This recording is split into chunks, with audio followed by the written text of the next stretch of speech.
kaysa sa Diyos. Kaya gusto nating magmahal katulad ng Panginoong Yesus. Dapat tayo ay nagtitiwala sa Diyos. Minsan kaya tayo ay, yung pagmamahal natin, hindi puro, kasi yung pag tayo nagmahal, no, sa ating kapwa, binubuhos natin lahat, no, na nagagaling lang sa ating sarili. Kasi ang sabi ng Panginoon ay mahalin mo ang iyong kapwa, gaya ng pagmamahal ko sa iyo. Hindi dahil lang doon sa pagmamahal natin. Kasi ang ating pagmamahal minsan ay makasarili at sakil. No? Akin ka. Ako lang. Of course, kung asawa mo, ganun talaga yun.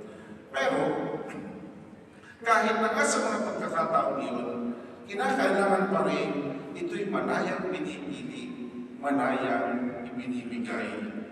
Na walang halong magnanais ibalik. Kaya sabi ko kanina, masarap ang magmahal. Masarap din mahalin. Pero yung tayo'y mahalin, hindi natin maiindigta sa ating kapwa.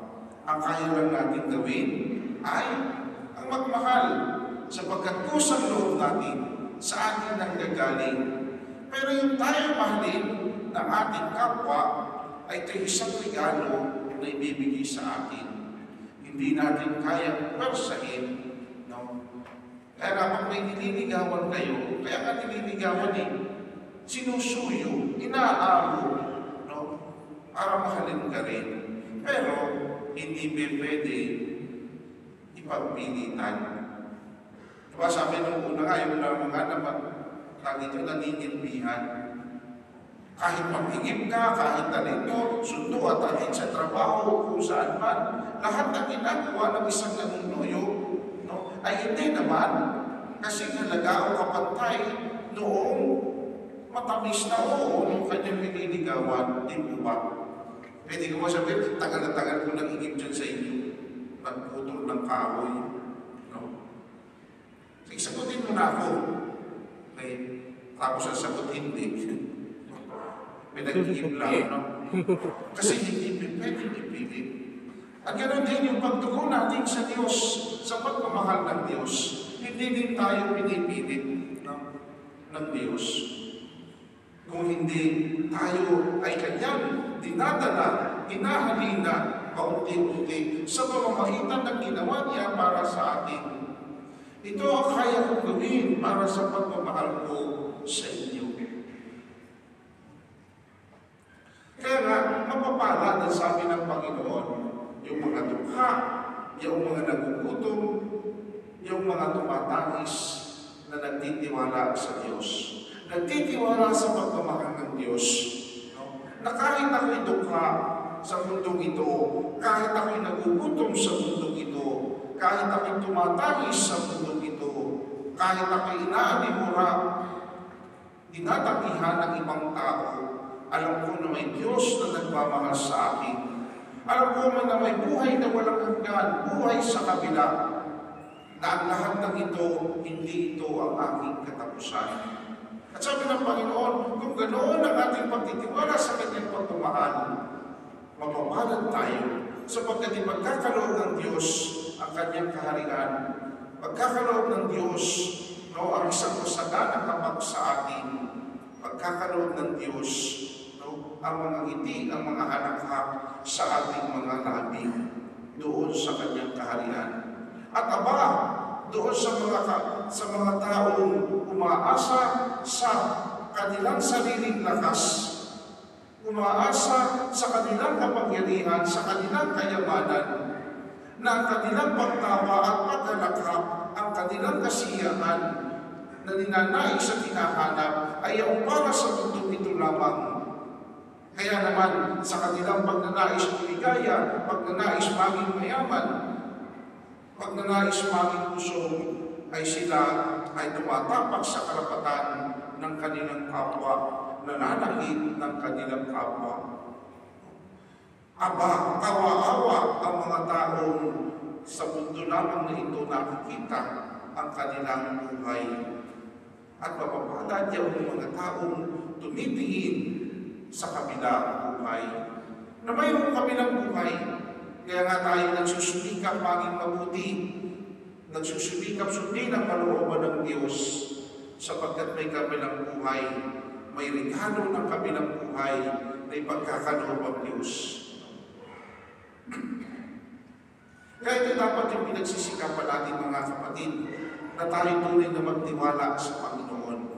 Kaya ang Panginoon ay nagkatawang tao, nakipamuhay sa atin, ipinakita na kaya niyang magtiis para sa atin, upang tunay na tayo makapagkatiwala sa Kanya. No? Nahihirapan tayo magtiwala sa hindi natin nakikita. Kaya naman ang Panginoon mismo, pinakita niya kung gaano niya tayo kamahal. Kaya sa ating pong pagdiriwang ngayong araw na ito, ating pong dapat na nasa sa kalooban natin yung buhay na walang handa. Huwag po natin aalis iyon. Baka kasi tayo ay nawiwili na sa mundong ito, no? At gusto natin dito na lamang tayo. Kaya tayo natatakot mamatay. Okay? Nakakatakot naman talaga ito. Pero, kung tayo may pag-asa sa Diyos na may kabilang buhay, hindi tayo magtatakot kahit na nga sa kamatayan. Kaya tama yung sinabi ng Panginoon, no? Yung tao naghahangad ng kanyang buhay sa mundong ito ang siyang mawawalan. At yung tao na mumuhi sa kanyang buhay sa buhay na ito ay siyang magkakamit sa kabila. Bakit? Kasi kapag tayo takot, ano binibigay ng takot sa atin? No? Doon tayo nagkakameron ng nervyos. No? Kaya nga kung kayo mga may sakit, no? Aalisin niyo yung takot. Yung mga nasa ospital, yung may mga sakit na cancer, okay? Aalisin ang takot kahit na nga sa kamatayan. Sapagkat the more we accept our own frailty, we accept our own mortality, no, the more God gives it to us. Kasi kapag tayo natakot, doon nagsisimula tayo bumagsak. Pero kung tayo may tiwala sa Panginoon, no, doon tayo magkakameron ng lakas ng kalooban. Kaya lagi natin tatanggapin ang mga pagsubok ng Panginoon na may pagtitiwala sa Kanya. At makikita natin, unti-unti natin malalampasan. At sana ganun ang ating maging disposisyon sa buhay. Katulad ng ating Panginoong Yesus na tumanggap ng pagpapakasakit dahil siya'y nagmamahal. Kaya kung tayo nagpapakasakit ngayon, naghihirapan ngayon, tanong natin ang sarili. Bakit pa ako naghihirapan? Dahil ba ito sa mga maling desisyon ko sa buhay? Dahil ba ito sa mga kasalanan akong ginagawa? O dahil ako'y nagmamahal? Kasi pwede din tayo mahirapan nang hindi dahil sa pagmamahal. Kaya dapat natin malaman.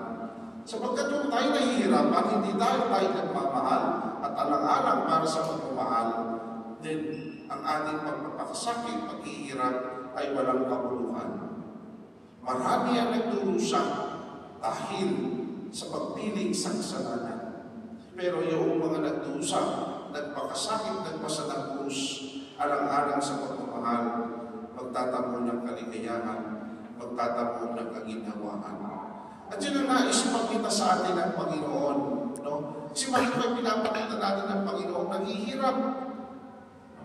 Kasi dapat muna nating harapin, yakapin ang paghihirap, ang mga pagsubok, pagtutunay natin kamtan ang kanyang pagpapala ng kaligayahan ng kaunlaran. At ito na may ginagawa na natin sa araw-araw sa buhay natin. No? Sa bawat araw na tayo gumigising, sa bawat araw na pagpasok ninyo sa inyong mga trabaho, pinapakita dito na tayo ay kinakailangan magbunyagi. Kinakailangan kumarap ng mga pagtitiis. No? Kasi sa pagtatrabaho, hindi rin naman madali. Okay? Yung trabaho madali.